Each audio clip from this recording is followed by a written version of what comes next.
It's rolled not a great day. a storm rolled in and we just like lost power. So I'm like rocking my iPhone, whatever the fuck. Whatever. You're killing it, Alexis dude. Drury, am I saying that right? Drury, yeah. Drury. Drury. Just like the fucking weather outside that's ruining my Wi-Fi. Yes.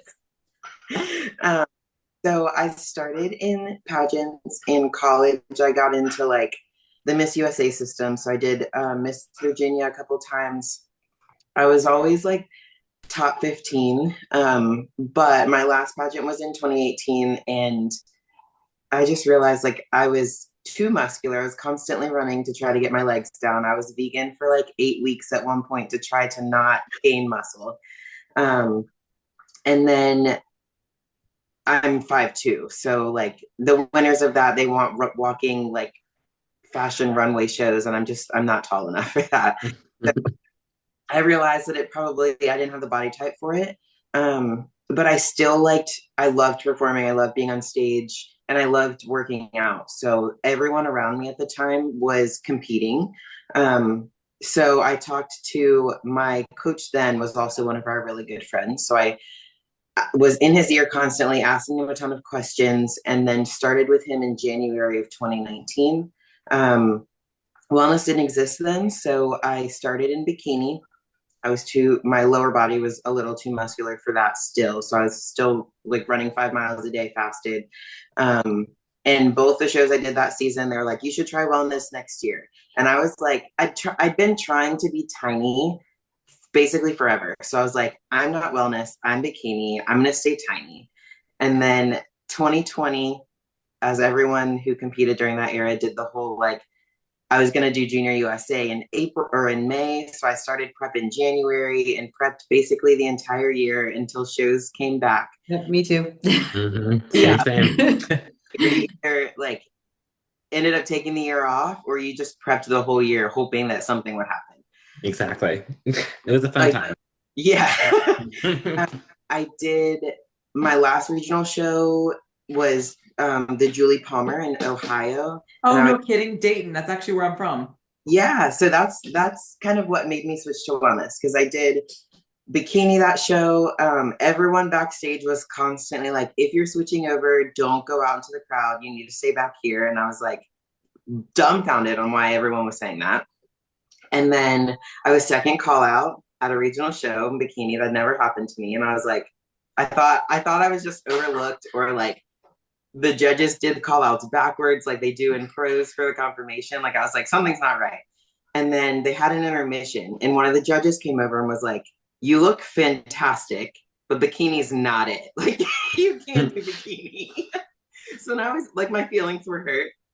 And we go to leave, and the promoter stopped me, didn't talk to me, and was like, "Where's your coach?" And I showed him Nelson, and he was like, "Why isn't she doing wellness?" And he was like, she doesn't like wellness. She doesn't want to do it. And he was like, I'll put her in wellness. I'll cover the entry fee. Just have her do wellness today. And That's so Nelson awesome. looked at me and he was like, I'm going to teach you a front pose. So I phoned a friend, one of my teammates, learned how to do quarter turns in like 10 minutes, got reglazed, went back on stage, won the overall. And we were planning to do Junior USA was 3 weeks later. So we were planning to do bikini there. And he was like, okay, well, we gotta regame plan. You're gonna do wellness there. If you win your card, then we'll figure out bikini if you're dead set on it. So I went to Junior USA. I was second in wellness there. And then we took a little bit of an off season. He was like, if you want to do bikini, you can't train legs anymore. If you want to train the way that you like to train, you can switch to wellness or you can try figure. And I didn't want the upper body that figure requires. So I was like, okay, but we'll give wellness a shot. And honestly, I was just afraid of how much muscle I would have to gain and whether I would like that physique, especially in the off season. Because something I've like told girls ever since then was like, you have to like your physique. So bodybuilding is very much a play on like what are your genetics going to allow, what's your body structure going to allow, as far as like being as successful in the sport as you want. But if you don't like the physique of the division that you're in, I think it's counterintuitive because you're not going to improve or you're not going to like how you're walking around in normal life. Hmm. And the majority of the time, we're only on stage like 2 or 3 times a year. So you need to like the body that you're living in. But as it's evolved, I love the wellness look, and I wouldn't want to do anything else. But it wasn't like I'm not the competitor that always wanted to do it or knew exactly what division I was going to go into. It's definitely been a learning curve over the last couple of years. Hmm. I think it's funny because, you were scared to go like transition over to wellness because of the unknown, but now you're freaking killing it.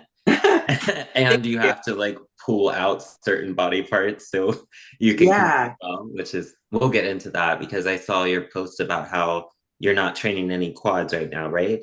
no, You're just all posterior, baby. yeah, which is like, I know Martin's probably excited, but I feel like that happens to a lot, except for me. Feels like that happens to a lot of wellness competitors you said that, except well, me. I except for said me. except you. Yes, I'm the opposite. But I feel like that's very common that quads are the more developed area and more difficult to develop the posterior. yeah. So I think like my friend Amber, she's a wellness or a bikini competitor, but she has always said like wellness picks you. And I think for the majority of girls, it's like you're quad dominant. You have a lower body dominance anyway, but it's usually quads. And then the glutes and the hamstrings are like what you really have to figure out how to train to get them to catch up. And I've always been quad dominant. And even last season, I focused more on hamstrings and glutes than quads, but I was still training quads. And in the off season, since the Olympia, that was my feedback was I needed to bring up the posterior to match. So I haven't been training quads to failure since then, but they still grew. So Mhm. at the Olympia, Tyler said, really don't grow your quads much more. So now I'm like, like I definitely don't want them to get bigger and keep the imbalance. So we just took them out and training lower body, like some movements your quads are still activated, of course. So they're still getting stimulated, but we're trying to improve the density in my glutes and hamstrings and not improve. I could afford to lose a little bit of density in my quads. So that's the approach now. And I think it's working and we're gonna keep it through the shows and just get feedback and kind of go from there. Nice. And what about upper body? Are you training upper right now or no? You're No. just touching Um, weights pretty much. yeah. So we even try to limit how much weight I'm holding in my hands. Um, because I did have a pump day at the beginning of last season. I did the Miami Pro. I also pumped my shoulders backstage, which I will not do again. Because looking at the videos, I'm like, I can see what they're saying. Like I pumped them and they were on the larger side. Um, so it's just too much. And my upper body I genetically just grow muscle more easily than the average person. So um, we're trying not to stimulate my upper body much at all, and it really hasn't atrophied, but it hasn't grown either. So I don't hold dumbbells.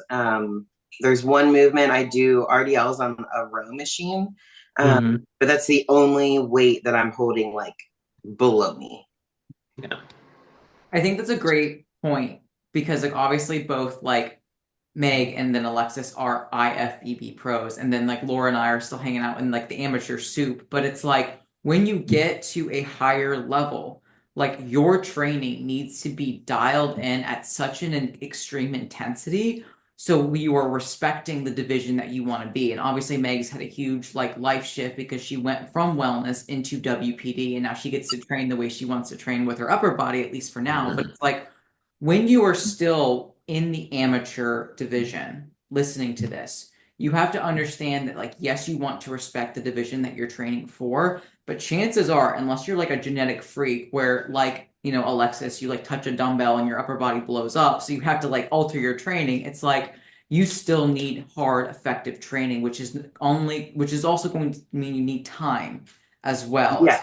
to not rush it. So, Alexis, why don't you kind of go about your history when it comes to like how long you've been training for wellness and then like how did the training evolve to where not that you had to do less, but maybe you had to be more hyper specific to bring up your physique to be competitive on the pro stage. Yeah. So, I mean, I started in bikini. My upper body was really built there. I started with two very specific upper body delt and back days.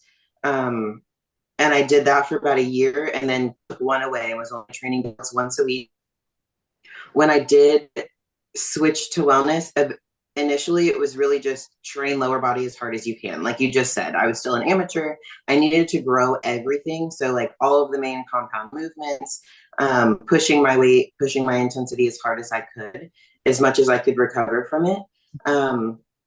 And then we pulled my upper body out completely in June of last year. Up until then, I was still doing a pump just to make sure that they were stimulated. And we kind of like foreshadowed it because towards the end of my prep, I'd do a couple lateral raises and I was completely pumped and I'd like hit some figure front poses. And you're like, this might be a little much. And then I got in my head backstage at Miami. There were some good competitive girls. So I just wanted to make sure everything was pumped.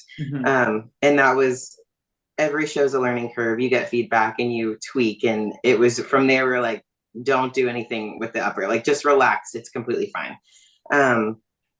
And then I focused a lot more on glutes from Olympia 2023. My stage photos showed how like my glutes were my weakest parts, especially then. And I realized after that show when we really started targeting them, I was struggling with like engagement of my glutes. My quads or my hamstrings would take over. So that's been the biggest learning curve as of late, is figuring out how to engage my glutes and get them to pull in exercises where I was trying to target them and not engage everything else. And my glutes are really weak. So when I post like my training videos, I'll get messages like, is there a reason why you're pulling back on how many plates you're putting on like hip thrusts and stuff? I'm like, y'all, that's as much as I can do. It's quads that are working it or my lower back. We took back training out completely so I did my pro debut in 2022 right after I won my pro card. The goal was really just to get on stage with pros, get feedback, and see how I compared and go into an improvement season with a true plan. And the main thing that I noticed in my stage photos is my waist looked larger than really what it measured or how I felt. Like I didn't feel like my waist was as large as it looked in my poses. But my erectors are so dominant in my lower back that like everything that I thought I was pulling with my glutes, it really was just lower back. And so from the side and from the front, the way I was taking my front pose, my waist looked so wide because my back, like my erectors were in the shot. So I try not to engage my lower back at all. If I start getting a lower back pump at the gym, I'll just cut that exercise and move on because I'm still in the learning process of getting my glutes to take over. So I think that's true for most divisions. Even the men's divisions, men's classic physique, open bodybuilding, you get to a point where you start having to balance and make sure that things are symmetric per your division. In training some parts less and pushing the intensity in other body parts and learning how to engage, adjusting your poses. But that's also the beauty of bodybuilding. It's like, it's a constant progression and finding areas you didn't think were weak and then improving them. I have a question because this is like literally something that is near and dear to my heart, as in like 3 hours ago. As a professional, knowing that you have a show that's like you're smelling the barn, how do you give yourself grace when your expectations in your training, like you're trying to bring up your glutes, but they're just not working today? You're feeling your low back, you're feeling quads. Like, how do you bring yourself down to earth so that way you're able to finish the job without just losing your mind? I'll be honest, when I'm having an off day or like connection's not good, or even like I get the most frustrated when my mood is off. Like, towards the end of prep, you start getting cranky or you're just in a bad mood. And that'll just spiral for me. Yep. I'm just irritated with myself for being irritated. Yes. It just Literally me right now. so in those moments, I just try to take like one movement at a time or like one moment at a time. So at the gym, like something that I do struggle with is Bulgarian split squats and not letting my back take over, not letting my quads take over and making it more glute. If like my back starts getting pumped or I just know it's off, I'll just scrap it. Because if I keep going and forcing it, I usually can't get out of that path. So I just make my lower back sore. And then I make myself irritated because I'm like, I spiral. I'm like, okay, now I'm growing my erectors. This is terrible. This is the opposite of what I'm trying to do. And that's worse for me than just moving on to the next exercise and getting the most benefit that I can that day. And every day is not perfect. Every day is not 100%, but you can get 100% of what you can get that day. So I just try to focus on that and like erase whatever bad just happened. Like forget it. It doesn't matter. I can't change it. So I'm just gonna move on to the next thing that I can control.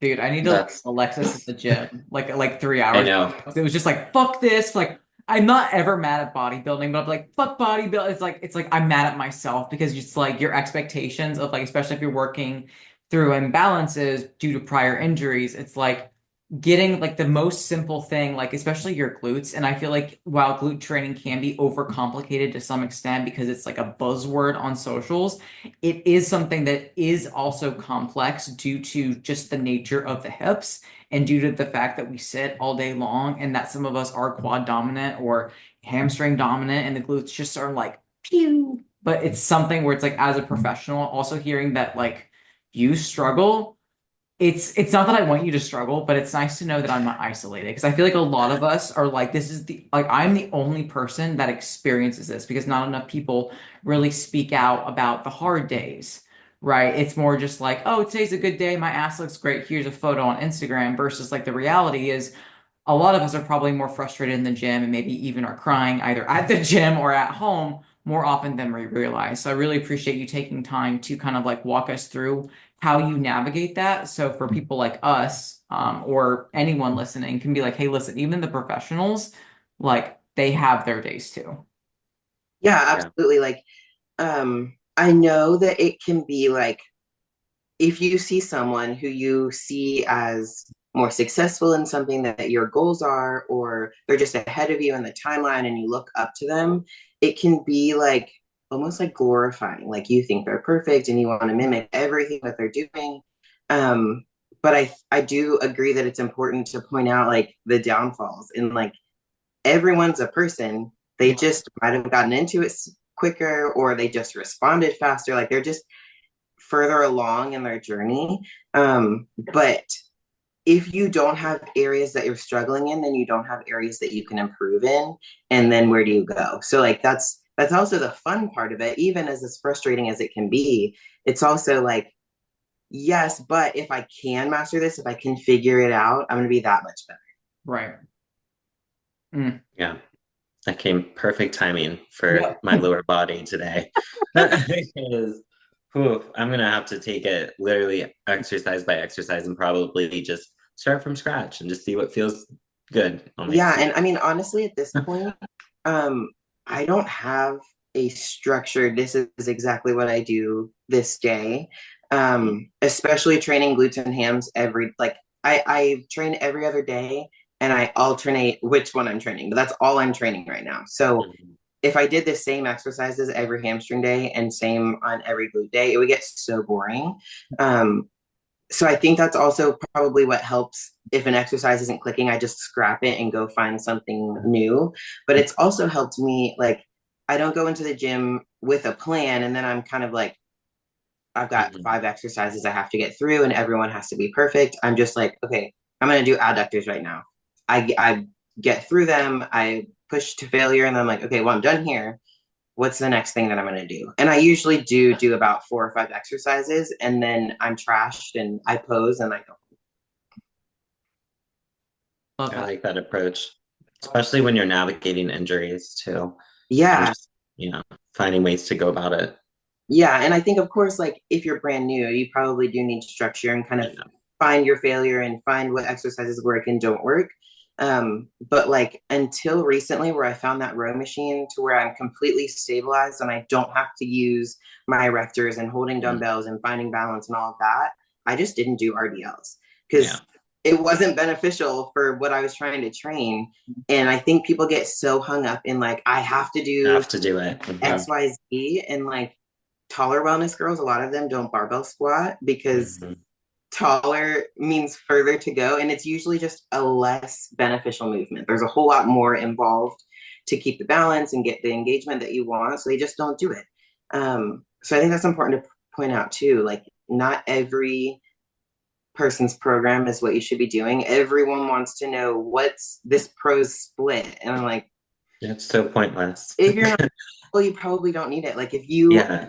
amateur trying to win a regional show, you don't need to only train hams and glutes. No. Right. I think that's really good perspective, just because like even there are some like messages on Instagram where it's like the exercises that you're specifically avoiding doing are the reason why you're not growing. Because like there are some people that take that approach, and it's like there is truth to that in some aspect, but also it's like when you get in these like kind of camps of like do only what feels good, or you should be doing the ones that you suck at, it's like there's a blend and a spectrum. So Yes. if you want to get better at an exercise, you have to do that exercise, but you also have to learn how to do it properly when it comes to like setup, core engagement, breathing patterns. Like really being immersed in your training while having fun is a very fine thing to like really think about. It's like really hard to kind of balance that, like have fun, so therefore you remind yourself of why you're bodybuilding in the first place, but also like you also need to push yourself, and the pain of Bulgarians or the pain of being under a leg press might not always be fun. It's going to have a little bit of struggle and a little bit of suck to it. But in the aspect, that's also how you get better and get stronger. So I also want people to understand that like there needs to be a little bit of yin and yang, where it's like, yeah, listen to your body. If like an exercise is really causing you pain, or it's just an off day, like don't throw the baby out with the bathwater and just go home. It's like, what can you do? Again, focus on your cans. And I'm fully going to own that today I did not focus on my cans. I gave into my cans and I just flushed myself down the fucking drain. And if you saw me crying at the gym, no, you didn't. But it is one of those things where I forgot I was human. I was trying to force myself into this like idea that like you have a training plan that you have to execute. And like we're in that part where my mood is trash and like my emotional regulation is trash. And so it's something where it's like, and I need to be angry at someone. And so where do you go? It's like, oh, you point it at yourself, because like to me, that's the only rational response of being angry. But Yeah. Go ahead. I think that's an area that I've slowly improved on.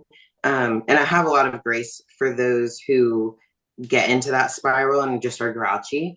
My very first prep, I had no intention of going pro. I didn't want to do this forever. I just wanted to, one, find something that, since I wasn't doing pageants anymore, and also everyone around me was bodybuilding. So I just wanted to see what it was like see kind of what they were doing in their lives and have that experience and understand it a little bit more. In my first prep, I was a piss the entire time. I was like, why do people do this? This is horrible. I said I was going to do it, so I did it to the best of my ability. I was like, I never want to do this again. Like, I don't understand it. And then through the years, I've grown an appreciation for the sucky parts. And while like I say, like, remove yourself, find the things that you can do, control those variables, that's not to say that I just don't have, like, I do have moments where I can't get out of the cycle. Yesterday specifically, I was in a bad mood, and I was quiet. Martin's like, what's wrong? And I was like, I'm just grouchy. And he's like, okay, well, again then.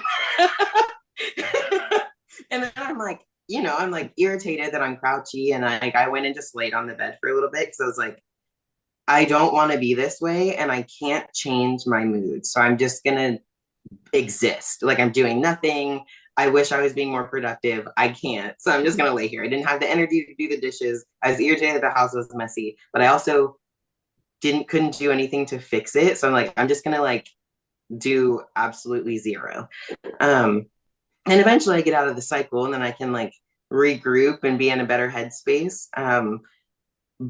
So you have to find, even in the sucky moments when you can't get out of them, you can still appreciate them. Like, it's still part of the process. In this moment, like, if I feel this terrible, my old coach used to say, the worse you feel, the better you look. So, like, sometimes I think of that. I'm like, okay, well, I'm burning fat. Like, I must be getting there and getting closer to this goal that we're trying to get on stage. Mm-hmm. Yep. When you turn into a bitch daily, you know, you're getting lean. Yeah. It's good. If I'm short, just, and like, luckily the people around me, that's, you give back to them when you can, especially like post show and your off season when you do have energy. Go out of your way to go to those events that you probably skipped out on and you're prepped deeper in. And as the years go on, people start learning. So like, people know more of my mannerisms. If I'm short, just let me be short for a minute. I'll come back to you in 3 hours and I can respond to whatever text you just sent me. Um, and then I try to limit like my stimulations too. So I have a set time where I respond to client check-ins. I have a set time where I like will pull my phone up and look at texts. If I open a text thread and there's this much of like 5 messages that you AOL beamed me, I'm exiting out and marking it as unread and coming back later probably. But like, find the things that work for you as far as like not getting overwhelmed. Because I think, I mean, at this point, I'm like 5-ish weeks out.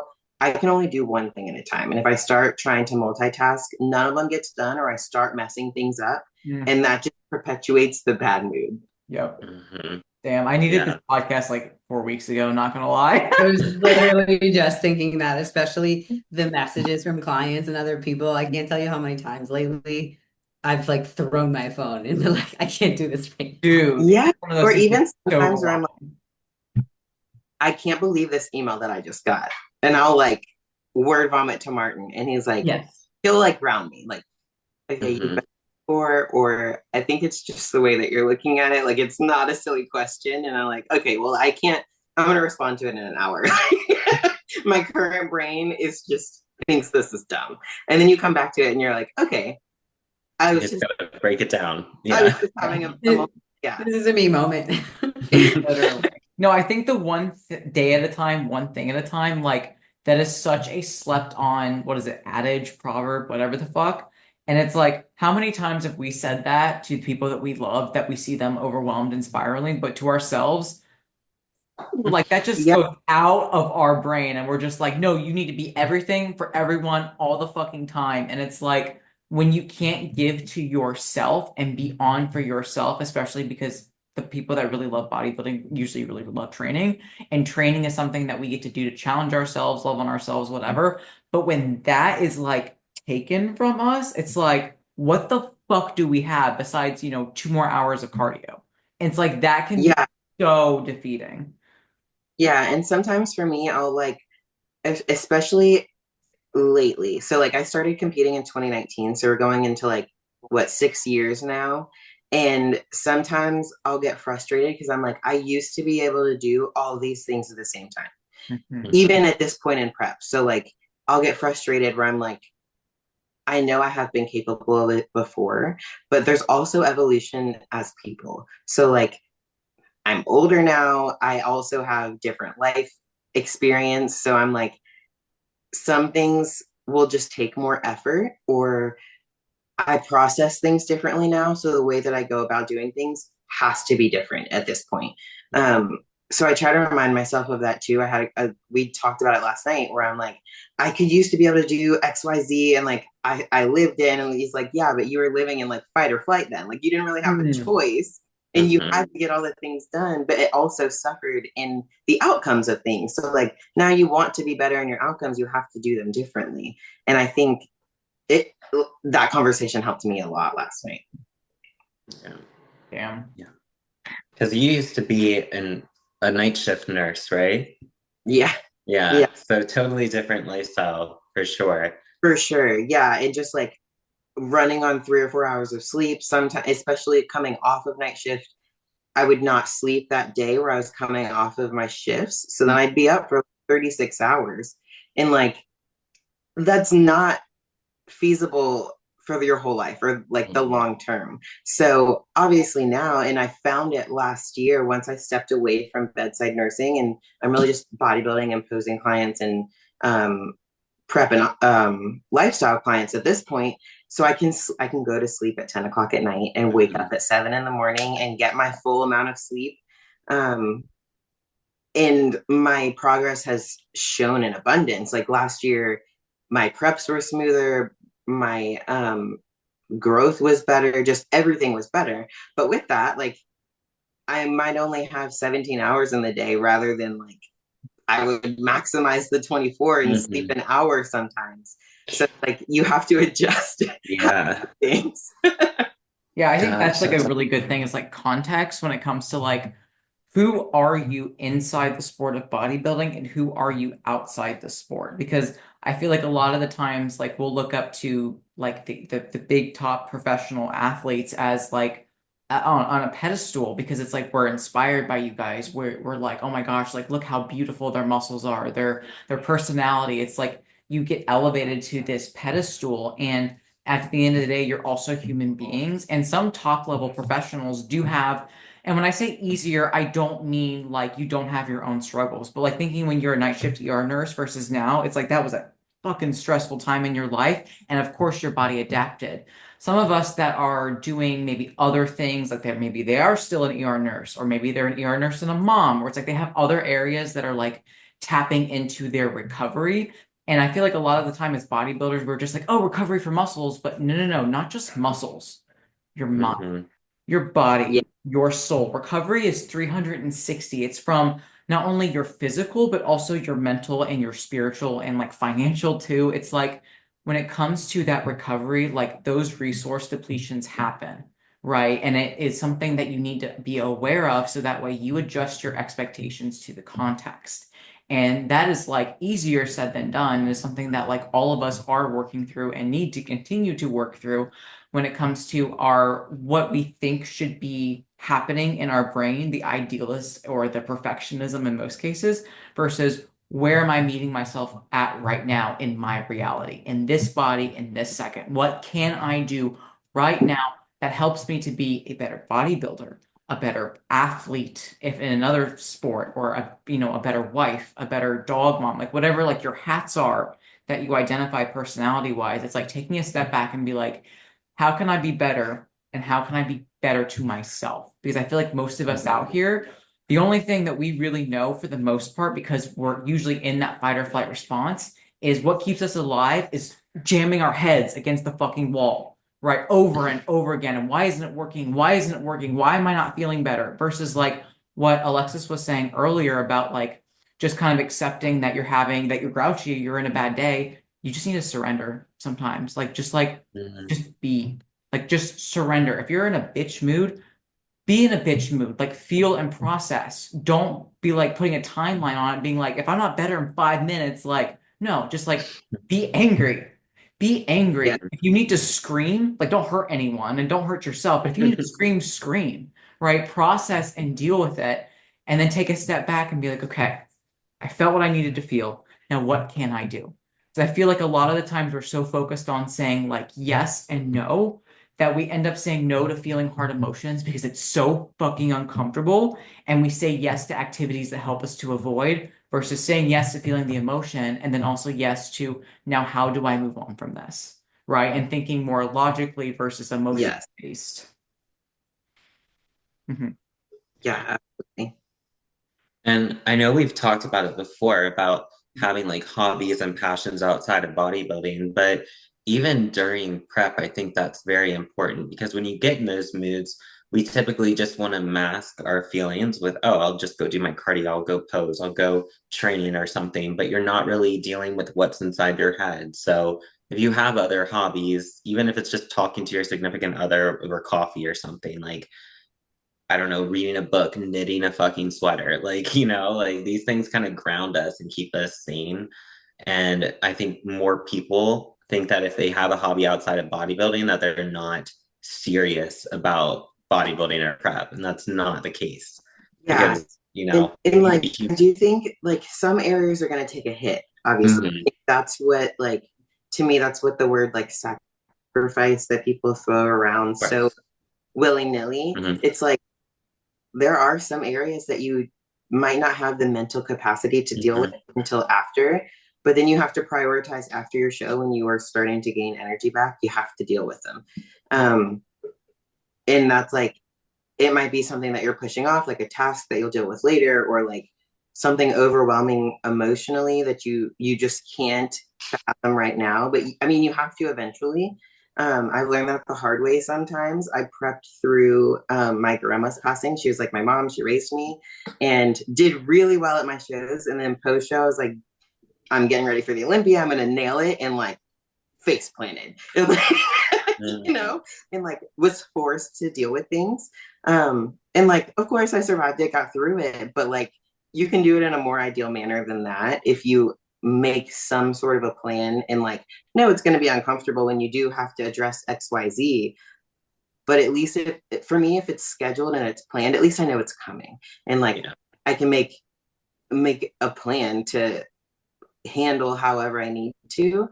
But like, I have also been the person to fly by the seat of my pants. And it usually I only get to so far and then in just chaos. I like that you mentioned that like real life continues to happen while you're in prep, because I feel like that's something where like, especially when I was younger. So if you're a newer athlete to the sport or whatever, like I was like, when you're in a prep, especially because I had no other responsibilities, you're in like that prep bubble and you can just like be a bodybuilder. But it's like as you mature and get older, like you have more responsibilities. That is like the beauty and the tragedy of age, right? Is like you gain more and you gain the ability to deal with it. But there are things that happen in prep tragically that like you have to be able to work through in a healthy and safe space. And it's something where it's like, while we don't want people to pass away that are loved ones, of course we don't, but it's like you can't control that and it still happens. And especially when you're balls and tits deep into prep, your emotional regulation, your stress resiliency, gone. It is bottomed out. And it's something where it's like you don't know how to deal with it. And so normally what you do is you check out, you go numb. You're like, I can't process this. I'm gonna save this for later. It's almost kind of like, you know, it's like you get a to-go box with your meal. You're like, I'm saving this half for later so you can like pig out. It's like in prep, if you do that, know that it's likely going to be a 10,000 times worse, because then you're going to be reversing. You're going to have that huge dopamine spike. You competed. People are like, what are you doing next? You know, you're all beautiful or whatever and then Monday hits and you're like, then what? And then you have to deal with all of the stuff that you like put in the closet or put in the to-go box all at once. And it is hard. And post-show blues is very much a real thing. So it's like before you even decide that you want to be a bodybuilder and do a contest prep, it's like make sure that you understand that like life still happens, especially with other people, and to have like safe spaces and protections in place of dealing with the hard stuff. Because not only is prep really fucking hard, but so is life outside of it. And I feel like that is really important, not really talked about much, because like, you know, one of my grandpas, he's adopted, but still one of my grandpas died last night. And it's like, I didn't even take that into context when I was having a hard training day, but like that still impacted me. And it's like, I didn't even think about that until right now when you had mentioned that your grandmother had passed away in one of your preps. It's like, dude, my body and my mind are like mismatched right now. And so it's like, the closer you can get together to be on the same page, the less you'll feel like it's this constant resistance, and the more it'll feel more like surrendering and more enjoyable to be in the process because you won't feel so disconnected from yourself. Yeah, and I think like self-awareness is really important. Everyone deals with like negative things in different ways. My childhood was quite rough, so I became very skilled at like just shoving it into a corner. And I mean, eventually, like, and especially over time with life, you realize like what you push away doesn't go away. You still have to deal with it at some point. And the longer that you wait, the harder it is to deal with those things. So, like, if you know you can't deal with it right now, that's totally fine. But you still have to be aware that you have to handle the things at some point. And if you continue to not, then your life will just fall to pieces. Yep. Yeah. Do you have any whether it's like a person or a certain thing that you do to help ground yourself like during prep when you're having those times. I know sometimes you just lay on the bed and like you're like, yeah, it is what it is. But do you have like a support system or a support structure lined up already to fall on when you're prepping? Yeah, so I think like especially for new competitors, it's important to make friends in the sport.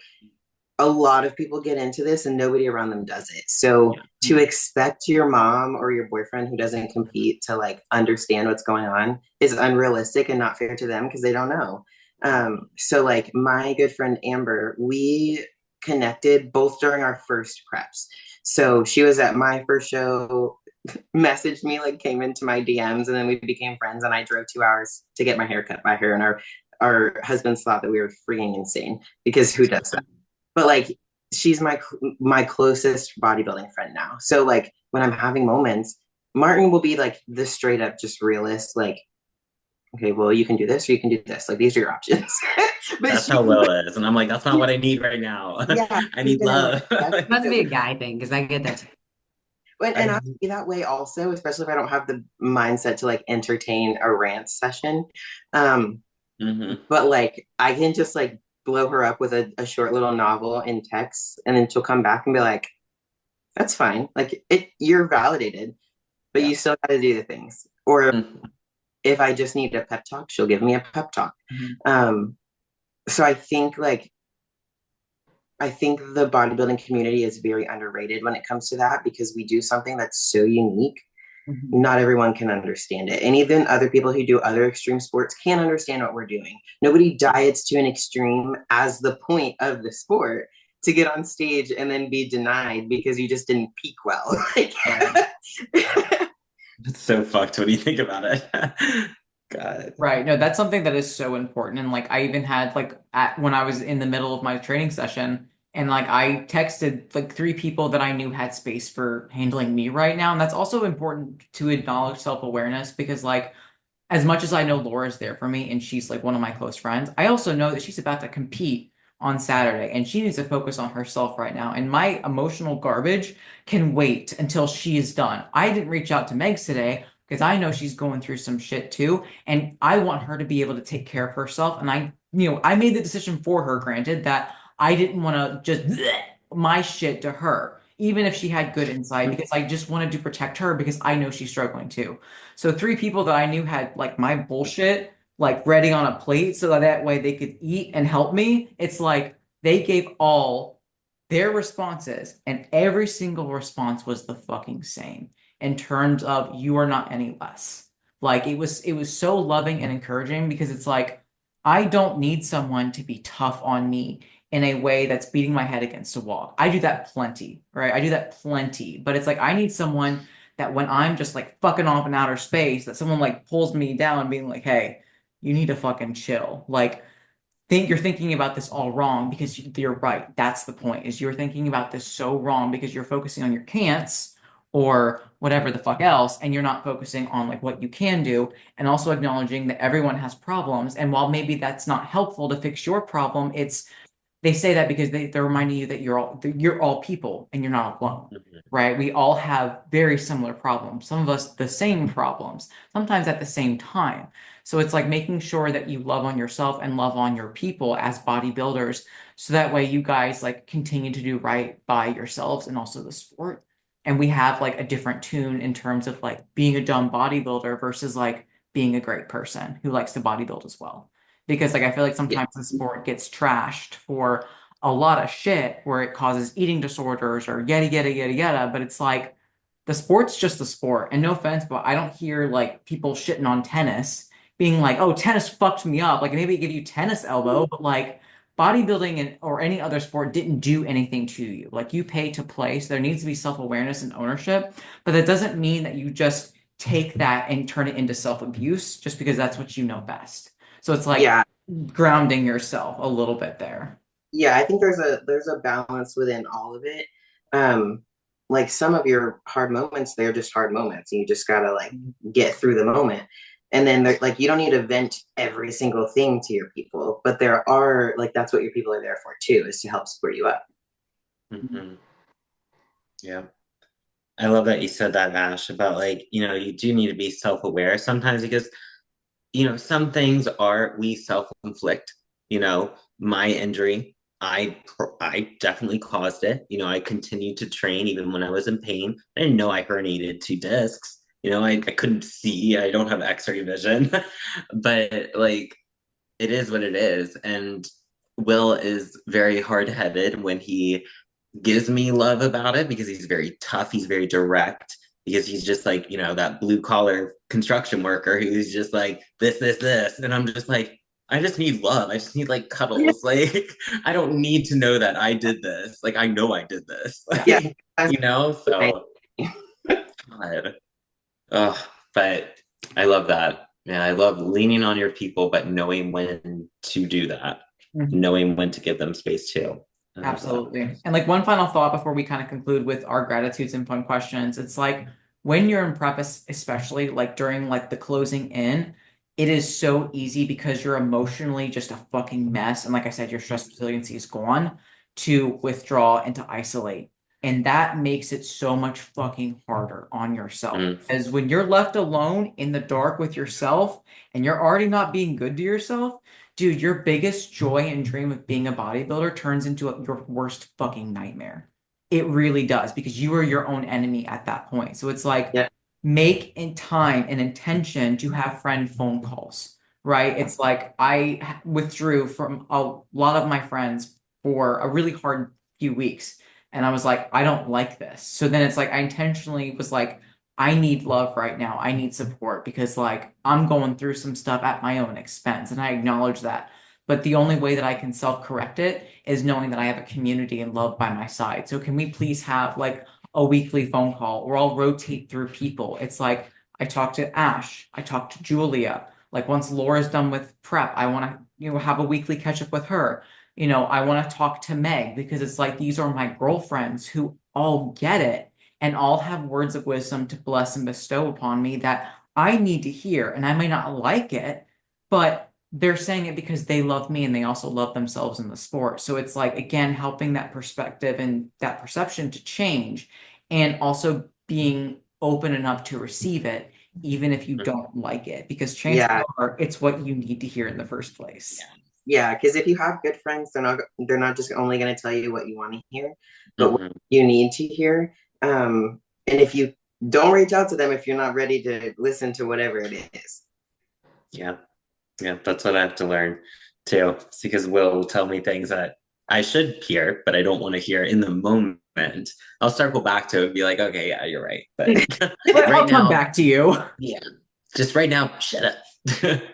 I love it. Any final closing costs? Jesus Christ. Hello. Closing thoughts. Yeah, closing costs, buying a house. Any final thoughts before we get into some fun questions? I'm good. Good. Yeah, that's Good. Love it. Then, first question, what food grows glutes the best? What food? Um, I'm gonna say yes. I like I don't know, I do a lot of cream of rice and prep. Okay, so cream of rice keeps your glutes. Good Yeah. answer. okay. I like that. What about Is you? it any, huh? What about you? Uh, shit, I guess I eat a lot of rice, but I don't have glutes, so maybe I need to switch that up. I was thinking like Cream of collard rice, greens and fried chicken. rice. That would grow your glutes. I That's don't right. know why, but when you said that, I immediately pictured a fillet. Like a, Chick-fil-A. like No, no, a a fillet, chicken. like a Oh, a steak. filet. Laura's like, get some meat on that ass. Meat on that ass. I like Laura's answer. I was gonna go with whole eggs, especially when it's like a deep red or orange yolk. Because Mm, I had a blue egg from Costco, and it's like the organic happy chicken eggs that like They're come orange. gold. Yeah, it's a gold yolk. And when I popped that bitch, I was like, oh, like it was just glorifying and so rich. So we have cream of rice, steak, a filet steak, and eggs. That grows your ass. I love it. Do you guys have that's like any? a meal right there. That Nice. sounds That's a like good a meal, meal. actually. Maybe it's like a post-show meal. Laura, Meg, do you guys have any fun questions for Alexis?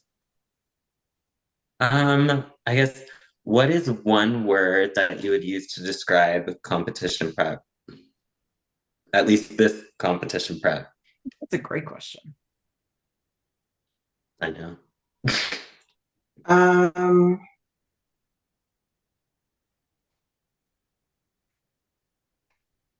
I'm searching for words. Can we all I think answer? like fast forward. Huh? That's 2 words. No, forward is one, Are we counting right? a hyphen? I thought it Fast was forward. I don't know. You can But hyphen. yeah. 2 words. So because we started with the plan for Tampa. Mhm. And, so Martin competed at the Pittsburgh Pro, and our coach is Stefan Kinsel. So we saw him there. He stayed with us because he was peaking him, and we did like an in-person check-in, and it was all good. And then we're at Martin's check-ins, and boss just starts talking about Portugal, and it was like, Portugal's a good idea, and I was like, it takes me from 12 weeks out to 8. Geez. I was like, okay. And then God. our good friend Jake, who does all of the video stuff for Martin, was like, yeah, let's go to Portugal because he knew that he'd be going. I love that. That's a good one. Can Laura and I answer that, and you answer that too? Yeah. Laura, Go. what's your prep? I don't know. Honestly, this has been a pretty smooth prep for me. So like I really Smooth. Smooth butter. Yeah. Meg, do you have a word? Challenging. Mhm. Mine, Shouldn't be challenging, but it is. I mean, prep should be challenging. Prep is hard. My answer is going to be revealing because Mm, it is something where it's like it is very revealing when your resources are being depleted, yeah. what's left? And it's like kind of like that idea of like self-hatred versus like doing this for and being proud of the work. And I know that's Laura, that's something that she's like been really good about for me. It's like being proud of this and not being so fucking hard on yourself because like being a complete jackass isn't going to make you like hard on stage. You know what I'm saying? It's Yeah. not going to dry you out. It's not going to make you crispy. If anything, it's likely going to make you soft because your body is so fucking stressed out from what's going on up here. So it's like have fun, like balance training hard and being a good athlete in the gym to also reminding yourself why you started in the first place because it's like you were curious and you were likely having fun. But I feel like sometimes along the way, if you have that perfectionist mentality, like you get Mhm, lost in your own sauce and nothing that you do is ever good enough. You have more bad days than good days just because of your perception, not because of your mhm, reality. So it's like just take a step back and kind of bring yourself down to earth or have a damn good support system that will help kind of like bring you back down so that way you start to have fun again because if you're not having fun and you're feeling so burnt out especially at the end of your prep it's like it's not likely just because of prep itself it's likely how you did it. mhm. It's my last words Yeah. of wisdom. What are we grateful for, ladies? Mm, I'm grateful for this ice pack on my back Ooh, I like uh, that. and coffee. That's what I mean. That Oh, is just my grateful today. oh, Coffee and ice. but But not just iced coffee. No, hot coffee ice pack. I'm so old now. I don't want to hear it. What are you Uh, grateful for? you talking to me? Yep. Uh, Carbs. no. Filling out. Um, I'm grateful that like I actually had fun this prep. This is the first prep Awesome. I've ever done that I haven't the whole time just been like, you fucking suck, you're too small, you're too small. And I'm just like, Just you enjoyed did, it. you did, I'll still be the smallest girl on stage, but I did the best I could. It looked better than the last time I competed 2 years ago. So it is whatever happens, happens. There we go. I love that. I like that. That's a good one. Alexis, do you have anything that you're grateful for? yeah, I think just the ability to do this now, like in a comfortable spot. Like I've had to prep in the least ideal situations. So even when it's still hard, it's like, well, it could be Mhm. worse. And like this is like the bodybuilding dream. So That's cool. I'm thankful for this podcast because it was something that I legit didn't want to show up to today just because of my attitude, because I was just so over it, but it is the one that I needed. And even though was talking to Julia yesterday where it's like her and Mina both didn't listen to the podcast because they didn't want to like hear themselves talk. It's like, since Eric is my husband, he edits the podcast. I always have to hear the three of us like all over again. And I am so thankful for that now because I know when he edits this on Monday and like completely fucks up the upload and Meg's like, "Where's the podcast, dum dum?" And he's like, "Oh, I'm sorry." Because that happens every fucking week for whatever reason. Every week. Every week it happens. He has I go right to YouTube now. That's it. Exactly. It's just like it's a rite of passage at this point. But it's like I'm so thankful that I'm going to be able to listen to this again because I know I'm going to need this message and I'm likely going to save this one. So, Alexis, thank you so much for your time and also your vulnerability and your words of wisdom. Laura, good luck this weekend. I hope you have and continue to have so much fun. And Megs, girly, we need to catch up on a chat and just like love on one another. Seriously, I need to drive to Charleston. What the fuck? I'm 3 hours away from you. Dude, don't drive today. It just started raining for no reason. Yeah, no, I'm not going to. It's disgusting out. I hate South Carolina right now. Alexis, before we conclude, can you plug yourself? Like your coaching, your posing, Portugal, like this is the time to love on yourself and brag on yourself. Yeah, my Instagram's at the Alexis Nicole. My YouTube is the same, and my TikTok. We're 5 weeks out. Portugal will be in a completely different time zone, but there will be a live stream if you want to watch it. Awesome. Well, good luck with that. You're looking awesome. So you're fast forwarding it, but you're right on track, girl. Love it. All right, ladies, thank you so much for your time. You guys have a good rest of your day. Again, Laura, good luck this weekend, and we'll see you guys next time. Peace. Bye, ladies. Bye.